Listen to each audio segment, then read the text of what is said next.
It was a typical high school dance. That was until I met her. Blonde, blue-eyed, the girl of my dreams. We danced a couple of fast dances, and then she disappeared in a crowd of her friends, never to be seen again, like Cinderella at midnight.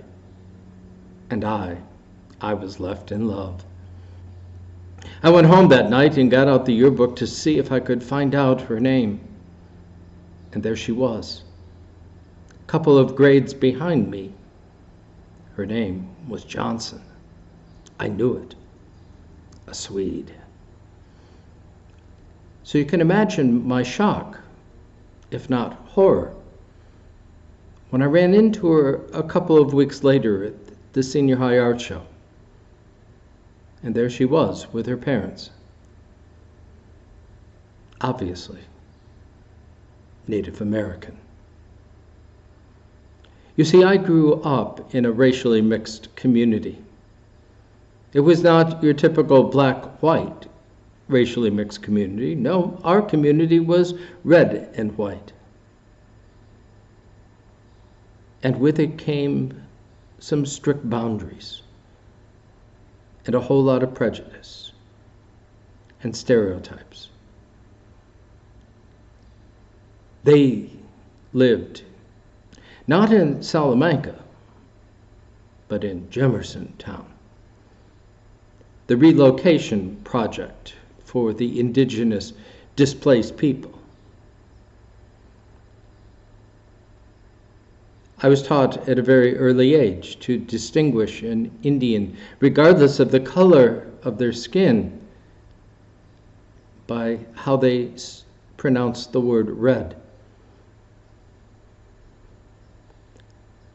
There were careful rules about dating and friendships. Regardless of what we said publicly, some things were just off limits, forbidden. And we were taught, at least as white folks, that these boundaries were good things. They were good for society. They were good for them as well as us, to preserve the purity of their heritage. I know now what I didn't know then, that we were a racist community.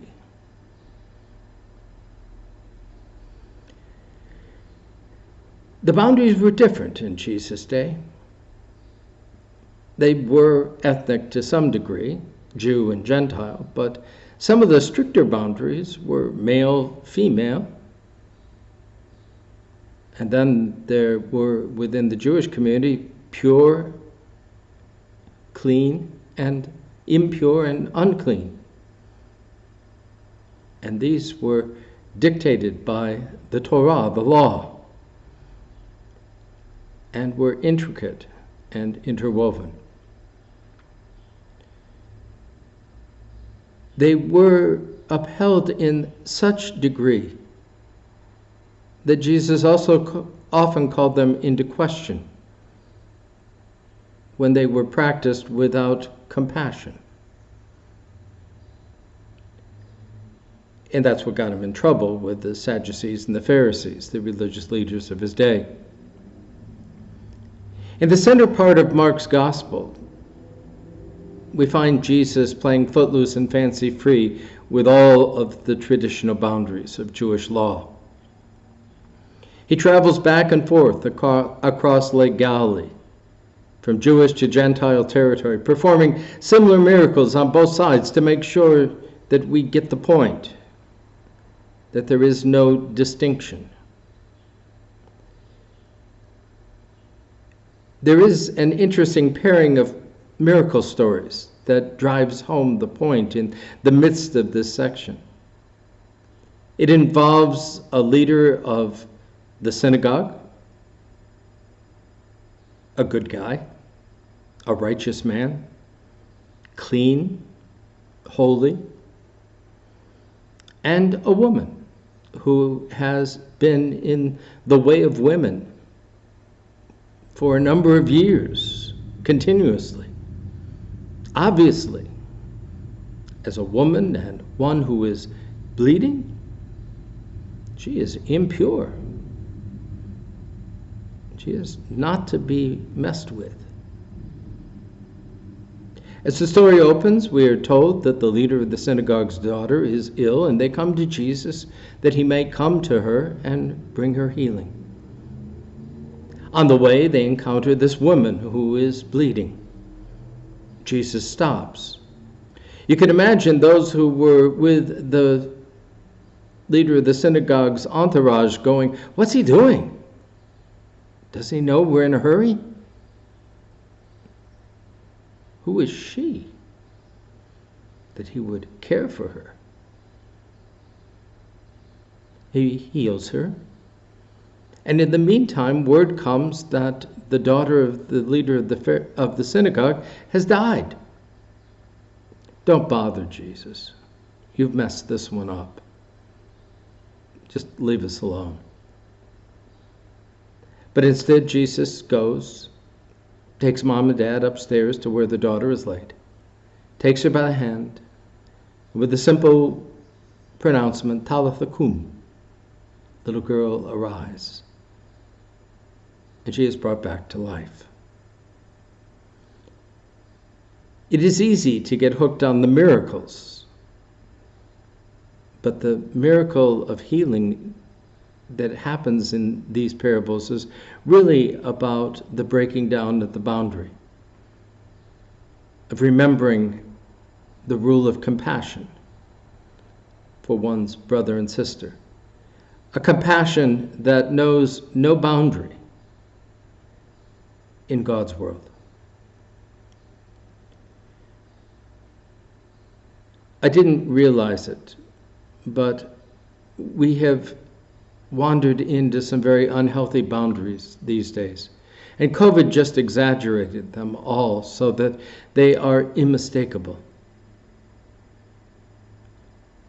Political boundaries, social boundaries, racial boundaries. We fly flags, we post signs, we make posts online. All to drive home the point that we are and they are not. I wonder what kind of an arrangement Jesus might have in the midst of all of this. How would he walk these days?